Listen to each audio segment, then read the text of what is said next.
एक बार की बात है, एक गाय घास चरने के लिए एक जंगल में चली गई। शाम ढलने के करीब थी। उसने देखा कि एक बाघ उसकी तरफ दबे पांव बढ़ रहा है। वह डर के मारे इधर उधर भागने लगी। वह बाघ भी उसके पीछे दौड़ने लगा। दौड़ते हुए गाय को सामने एक तालाब दिखाई पड़ा। घबराई हुई गाय उस तालाब के अंदर घुस गई। वह बाघ भी उसका पीछा करते हुए तालाब के अंदर घुस गया। तभी दोनों ने देखा कि वह तालाब बहुत गहरा नहीं था, परंतु उसमें पानी कम था और वह कीचड़ से भरा एक दलदल था।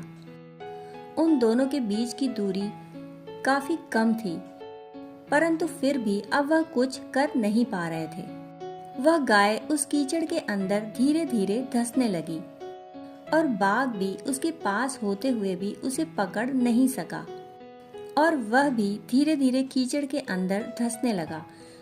दोनों ही करीब करीब गले तक उस कीचड़ के अंदर फंस चुके थे। दोनों हिल भी नहीं पा रहे थे। गाय के करीब होने के बावजूद वह बाघ उसे पकड़ नहीं पा रहा था। थोड़ी देर के बाद गाय ने उस बाघ से पूछा, क्या तुम्हारा कोई गुरु या मालिक है? बाघ ने गुर्राते हुए कहा, मैं तो जंगल का राजा हूँ, मेरा कोई मालिक नहीं। मैं तो खुद ही जंगल का मालिक हूँ। गाय ने कहा, लेकिन तुम्हारी उस शक्ति का यहाँ पर क्या उपयोग? उस बाघ ने कहा, तुम भी तो फंस गई हो और मरने के करीब हो। तुम्हारी भी तो हालत मेरे ही जैसी है। गाय ने मुस्कुराते हुए कहा, बिल्कुल नहीं।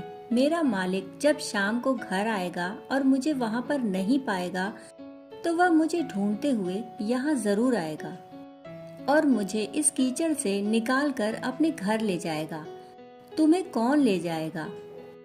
थोड़ी ही देर में सच में ही एक आदमी वहाँ पर आया और गाय को कीचड़ से निकाल कर अपने घर ले गया। जाते समय गाय और उसका मालिक दोनों ही एक दूसरे की तरफ कृतज्ञता पूर्वक देख रहे थे। वे चाहते हुए भी उस बाघ को कीचड़ से नहीं निकाल सकते थे, क्योंकि उनकी जान के लिए वह खतरा था। गाय समर्पित हृदय का प्रतीक है, बाघ अहंकारी मन है और मालिक ईश्वर का प्रतीक है। कीचड़ यह संसार है और यह संघर्ष अस्तित्व की लड़ाई है। किसी पर निर्भर नहीं होना अच्छी बात है, परंतु मैं ही सब कुछ हूँ, मुझे किसी के सहयोग की आवश्यकता नहीं, यही अहंकार है और यहीं से विनाश का बीज रोपण हो जाता है। ईश्वर से बड़ा इस दुनिया में सच्चा हितैषी कोई नहीं होता, क्योंकि वही अनेक रूपों से हमारी रक्षा करता है।